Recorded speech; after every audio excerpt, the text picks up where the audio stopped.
नमस्कार मित्रों, प्रतिमान क्लासेज में आप सभी का स्वागत है। साथियों, पिछली कक्षा में हम राजपूतों की उत्पत्ति के सिद्धांतों के बारे में अध्ययन कर रहे थे और हम 3 सिद्धांतों के बारे में अध्ययन कर चुके हैं।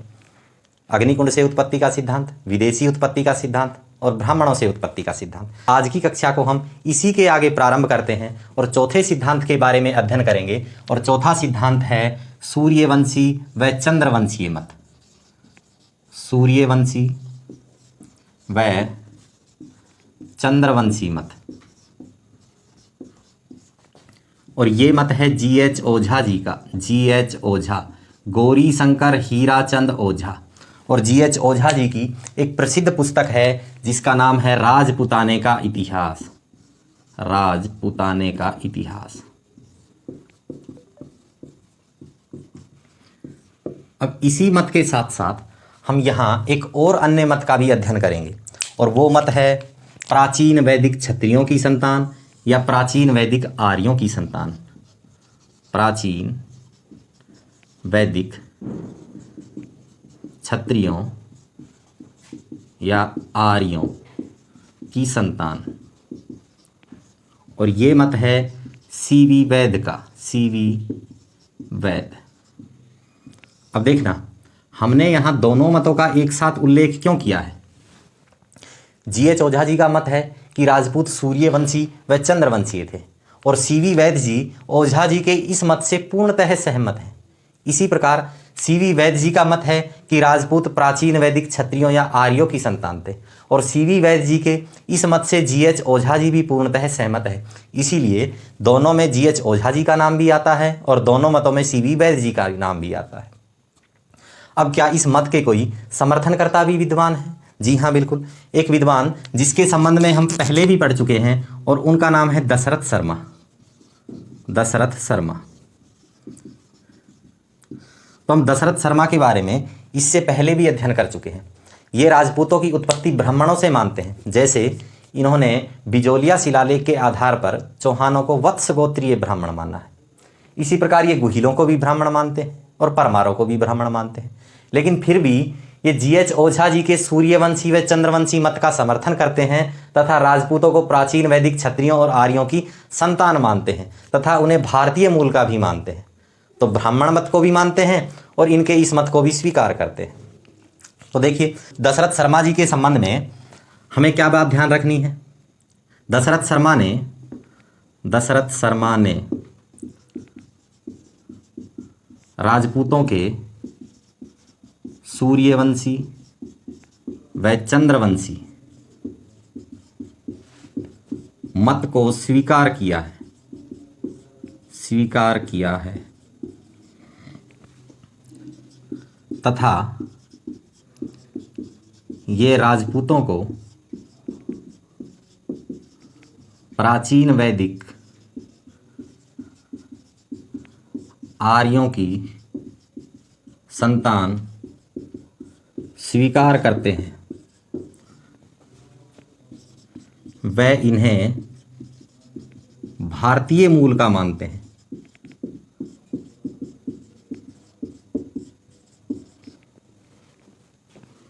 परंतु फिर भी ये चौहानों, गुहिलों, परमारों को ब्राह्मण मानते हैं। तो इसके संबंध में ध्यान रखना है दशरथ शर्मा के संबंध में कि दशरथ शर्मा ने सूर्यवंशी व चंद्रवंशी मत को भी स्वीकार किया है तथा राजपूतों को प्राचीन वैदिक क्षत्रियों या आर्यों की संतान भी माना है और उन्हें इसी के साथ साथ भारतीय मूल का भी माना है। लेकिन फिर भी ये कुछ राजपूतों जैसे चौहानों को, गुहिलों को, परमारों को ब्राह्मण मानते हैं। अब इसके अलावा हम एक और विद्वान का उल्लेख करेंगे और वो है Colonel James Tod. Colonel James Tod. इस कर्नल जेम्स टोड के बारे में भी हम पहले अध्ययन कर चुके हैं। ये राजपूतों को विदेशी मानते हैं और उनकी उत्पत्ति मध्य एशिया की जाति सक्सीथियनों से मानते हैं। तो कर्नल टोड ने अपने सिद्धांत में तर्क दिया था कि भारत के राजपूतों और मध्य एशिया की जाति सक्सीथियनों के कुछ गुण आपस में मिलते हैं, जैसे एक प्रमुख गुण है सूर्य उपासना, इस आधार पर ये इन्हें सूर्यवंशी स्वीकार करते हैं। इसी प्रकार ये महर्षि वेदव्यास के कथन के आधार पर भी राजपूतों को सूर्यवंशी व चंद्रवंशी मानते हैं, लेकिन ये राजपूतों को प्राचीन वैदिक क्षत्रियों या आर्यों की संतान नहीं मानते हैं, उन्हें विदेशी ही मानते हैं। तो कर्नल जेम्स टोड के बारे में हमें ध्यान रखना है कि ये ओझा जी के सूर्यवंशी व चंद्रवंशी मत का तो समर्थन करते हैं, लेकिन उन्हें प्राचीन वैदिक क्षत्रियों या आर्यों की संतान नहीं मानते। तो देखना कर्नल टोड के बारे में हमें क्या ध्यान रखना है। कर्नल टोड ने वेदव्यास के कथन के आधार पर, वेदव्यास के कथन के आधार पर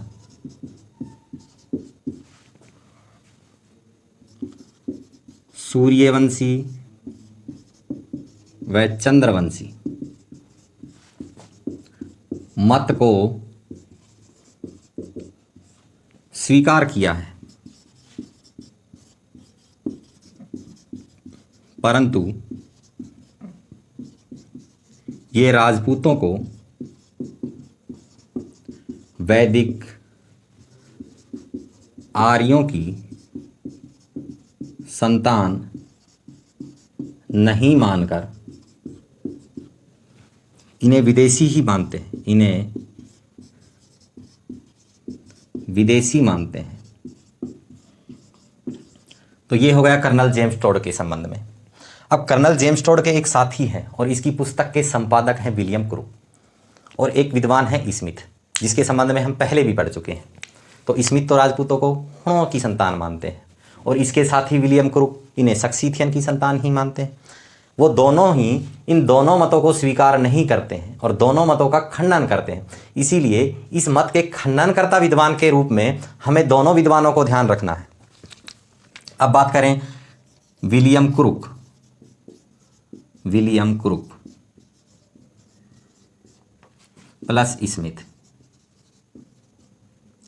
ये दोनों ही इन दोनों मतों को स्वीकार नहीं करते हैं। कर्नल जेम्स टोड तो करते हैं, लेकिन इसकी पुस्तक के संपादक विलियम क्रूक सूर्यवंशी व चंद्रवंशी मत को भी स्वीकार नहीं करते हैं। तो इसीलिए इन दोनों विद्वानों का नाम हमें खंडनकर्ता के रूप में ध्यान रखना है। ये दोनों हैं खंडनकर्ता। खंडनकर्ता।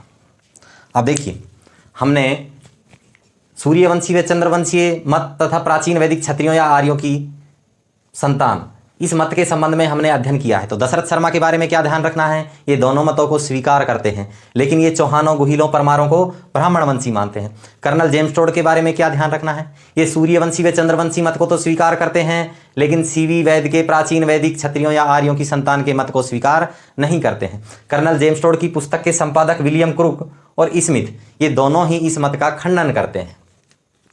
अब हम अगले मत के बारे में देखते हैं। अगला मत है गोंड, खरबार, भर जैसी जनजातियों से राजपूतों की उत्पत्ति।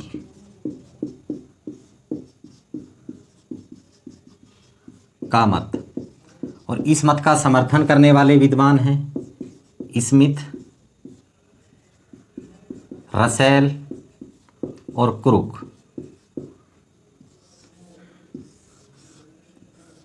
अब देखना कि राजपूतों की उत्पत्ति गोंड, खरबार और भर जैसी जनजातियों से हुई है। इस मत को मानने वाले विद्वान हैं स्मिथ, रसेल और क्रूक। इस स्मिथ के बारे में हम पहले भी अध्ययन कर चुके हैं। ये राजपूतों को हुणों की संतान मानते हैं और उन्हें विदेशी मानते हैं। इसी प्रकार हम इस विलियम क्रूक के बारे में भी पहले अध्ययन कर चुके हैं।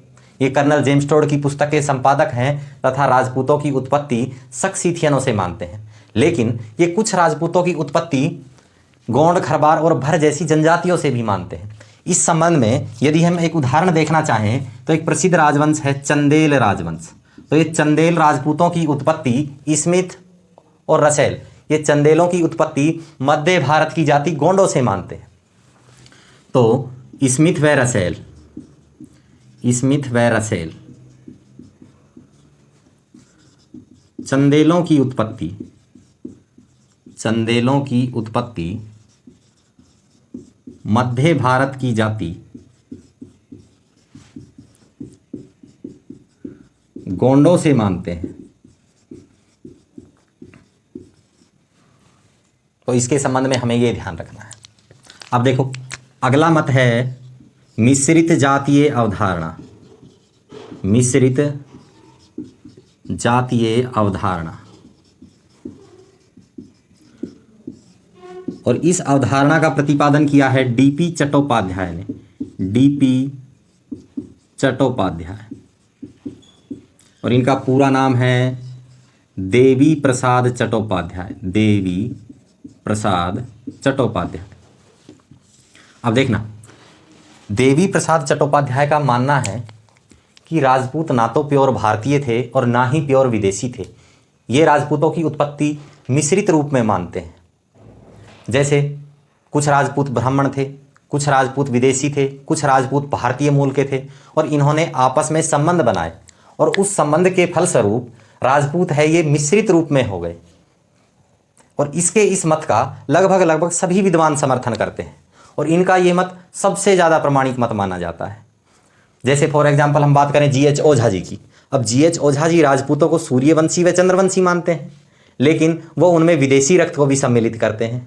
इसी प्रकार गोपीनाथ शर्मा जी भी है, कुछ राजपूतों को ब्राह्मण मानते हैं लेकिन वो भी विदेशी रक्त को इसमें सम्मिलित करते हैं। इसी प्रकार हम दशरथ शर्मा की बात करें तो दशरथ शर्मा राजपूतों को ब्राह्मण मानते हैं और कुछ राजपूतों को ये सूर्यवंशी व चंद्रवंशी भी मानते हैं। तो इसीलिए लगभग सभी विद्वान डीपी चट्टोपाध्याय के इस मत का समर्थन करते हैं और सबसे ज़्यादा प्रमाणिक मत है, इन्हीं का मत माना जाता है। तो इसके संबंध में हमें ध्यान रखना है, सर्वाधिक प्रमाणिक मत है ये, सर्वाधिक प्रमाणिक मत, और लगभग सभी विद्वान इस मत का समर्थन करते हैं। लगभग सभी विद्वान इस मत को स्वीकार करते हैं।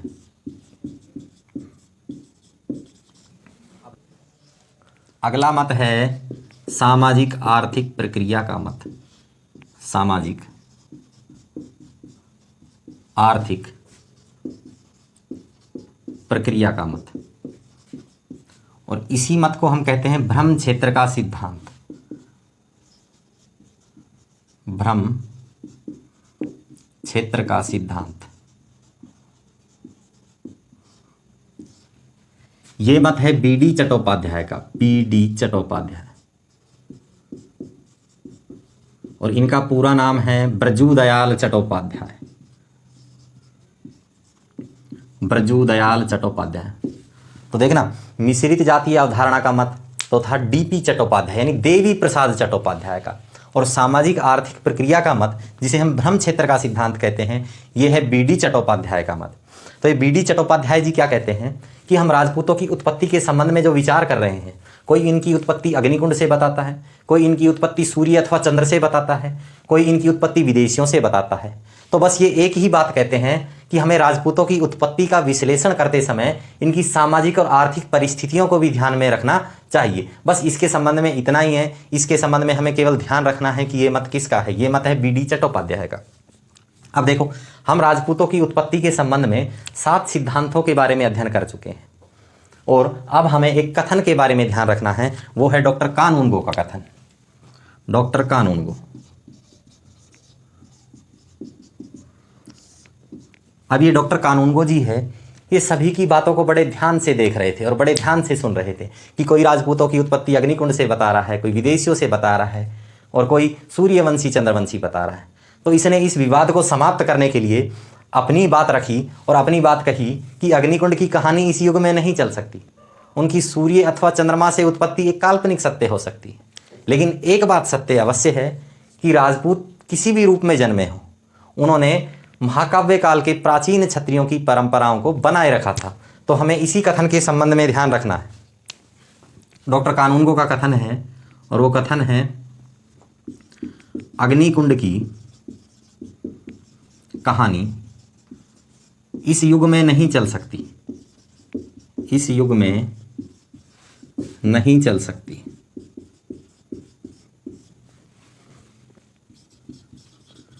राजपूतों की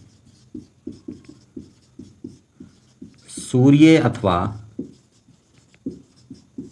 चंद्रमा से उत्पत्ति एक काल्पनिक सत्य हो सकती है, एक काल्पनिक सत्य हो सकती है।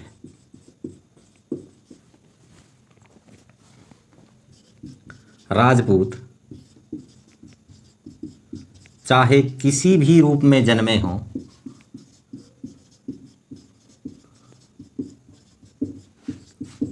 लेकिन यह सत्य है कि उन्होंने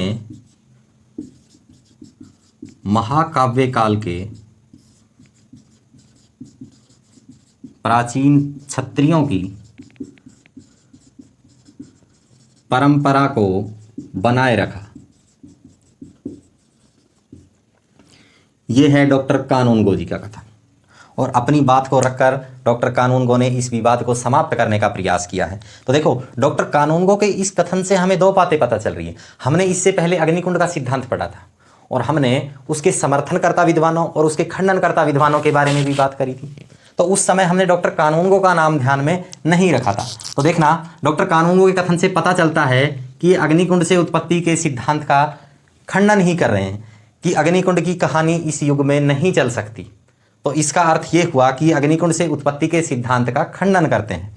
राजपूतों की सूर्य अथवा चंद्रमा से उत्पत्ति एक काल्पनिक सत्य हो सकती है, यानी पूर्णतः सत्य नहीं, एक काल्पनिक घटना है। तो इसी प्रकार राजपूतों को सूर्यवंशी और चंद्रवंशीय मत है, उस मत का भी डॉक्टर कानूनगो अपनी बात में खंडन कर रहे हैं। तो हमें ये दोनों बातें भी ध्यान रखनी है कि डॉक्टर कानूनगो अग्निकुंड से उत्पत्ति के सिद्धांत का भी खंडन कर रहे हैं और सूर्य अथवा चंद्रमा से उत्पत्ति के सिद्धांत का भी खंडन कर रहे हैं। ये कथन परीक्षा में सीधा सीधा पूछा जाता है। तो देखो, हमने राजपूतों की उत्पत्ति के संबंध में 7 सिद्धांतों के बारे में अध्ययन किया है और अंत में डॉक्टर कानूनगो के कथन के बारे में ध्यान रखना है। तो इस प्रकार ये अध्याय यहीं समाप्त होता है। धन्यवाद। जय हिंद।